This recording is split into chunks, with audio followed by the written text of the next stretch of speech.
setiap umat ada Rasul yang diutus oleh Allah. Siapa yang mengikuti Rasulnya, mereka bahagia seperti yang terjadi pada umat Nabi Yunus yang hampir saja diturunkan azab. Namun kemudian mereka beriman, maka selamatlah mereka dari azab Allah. Ada pula petugas Allah, pejuang Al-Quran yang menghadapi tantangan luar biasa. Minoritas mukminin harus berhadapan dengan mayoritas orang-orang kafir yang lebih kuat. Namun kemudian ternyata Allah memenangkan pejuang Al-Quran. Allah menunjukkan bagaimana caranya menjadi dan menolong para petugasnya. Kisah-kisah ini begitu nyata, memotivasi Nabi Muhammad SAW yang waktu itu berhadapan dengan tantangan berat dari bangsanya. Mereka belum mau menerima dakwah Nabi SAW. Ini tentang kisah perjuangan Nabi Nuh. Watlu alaihim naba'a Nuhin idh qala liqaumihi ya qaumi kana kabura alaikum maqami wa tadhkiri bi ayatillahi fa'alallahi tawakkaltu fajmi'u amrakum wa suraka'akum thumma la yakun amrakum alaikum gummatan summa qadu ilayya wa la tundirun. Dan bacakanlah kepada mereka berita tentang Nuh di waktu dia berkata kepada kaumnya, "Hai kaumku, jika terasa berat bagi kalian tinggal bersamaku dan peringatanku dengan ayat-ayat Allah, maka kepada Allah lah aku bertawakal. Karena itu bulatkanlah keputusan kalian dan kumpulkanlah sekutu-sekutu kalian untuk membinasakanku. Kemudian janganlah keputusan kalian itu dirahasiakan, lalu lakukanlah terhadap diriku, dan janganlah kalian memberi tangguh kepadaku. Janganlah kalian menjadikan urusan kalian ini menjadi membingungkan diri kalian sendiri, melainkan putuskanlah urusan kalian dan aku ini dengan tegas.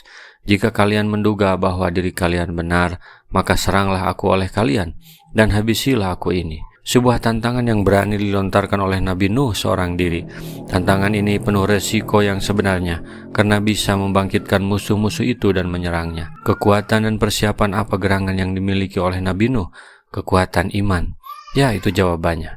Kekuatan yang menganggap kecil semua bentuk kekuatan di hadapannya. Di belakangnya ada Allah yang tidak akan membiarkan wali-walinya dipecundangi wali-wali setan. Fa in tawallaitum fama sa'altukum min ajrin in ajriya illa 'alallah wa umirtu an akuna minal muslimin. Jika kalian berpaling dari peringatanku, aku tidak meminta upah sedikit pun dari kalian.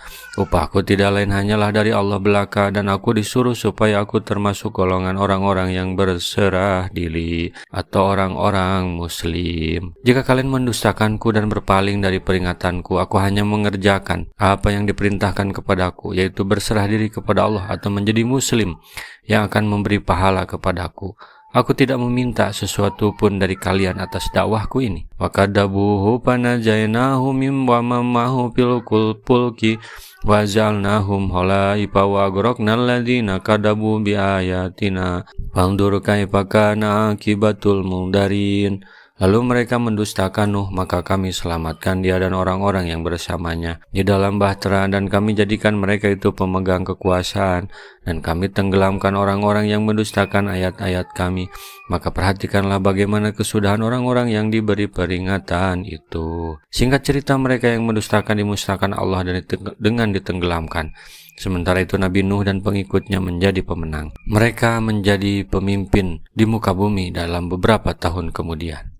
Summa ba'asna min ba'dihi rusulan ila qaumihim faja'uhum bil bayyinati fama kanu liyu'minu bima kadzabu bih min qablu kadzalika natba'u ala qulubil mu'tadin.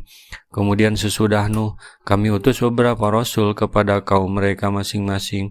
Maka rasul-rasul itu datang kepada mereka dengan membawa keterangan-keterangan yang nyata. Tetapi mereka tidak hendak beriman karena mereka dahulu telah biasa mendustakannya. Demikianlah kami mengunci mati hati orang-orang yang melampaui batas. Allah telah membinasakan umat-umat yang mendustakan rasul-rasulnya dan menyelamatkan orang-orang yang beriman kepada para rasul. Yang demikian itu terjadi pada masa sesudah Nabi Nuh, karena sungguhnya manusia itu sebelum Nabi Nuh, dari mulai masa Nabi Adam, berada dalam agama Islam, hingga manusia memulai penyembahan kepada berhala-berhala. Lalu Allah mengutus Nabi Nuh kepada mereka. Karena itulah di hari kiamat kelak, orang-orang mukmin akan berkata kepada Nabi Nuh, "Kau adalah Rasulullah yang pertama untuk penduduk bumi. Sebagaimana Allah mengunci mati hati mereka sehingga mereka tidak beriman karena kedustaan mereka itu. Demikian pula Allah mengunci mati hati orang-orang yang serupa dengan mereka sesudah mereka tiada. Hati orang-orang yang serupa dengan mereka terkunci mati, yang karenanya mereka tidak mau beriman sehingga mereka menyaksikan dengan mata kepalanya sendiri siksaan yang sangat pedih. Rasulullah SAW bersabda, "Baligu anni walau ayatan." Sampaikan dariku meskipun satu ayat. Mari kita sebarkan jalan kebahagiaan dengan like, share, dan subscribe channel ini.